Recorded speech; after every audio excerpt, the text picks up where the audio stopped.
Ito yung case 3. Case 3 ng integration of partial fractions na ang sagot is nahahati sa logarithm at inverse trigonometric functions. Ito is hindi na kagaya ng case 1 at case 2. Yung case 3 is hindi na eksaktong factor. At yung isa sa factor is hindi binomial. At makikita nyo, yung pangatlong fraction na lumalabas is yung derivative ng denominator. So, yun na nagpapahirap dito. So, yun. Ano na lang natin to ulit. Uulitin na lang natin to ulit pagkakasulat. Pero, definitely, dito tayo magtatagal. Bukas na natin to itutuloy.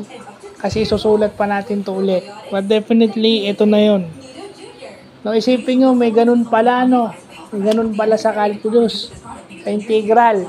No, may yung sagot is nahati between logarithm and inverse trigonometric function. Sa case 3. Purely case 3, kapag So, uulitin natin ang pagkakasulat nito. Uulitin natin yung video. Siguro baka mamaya. Vlog muna tayo ng iba para hindi tayo kasi nakakalito, babalikan natin. So, yun lang po.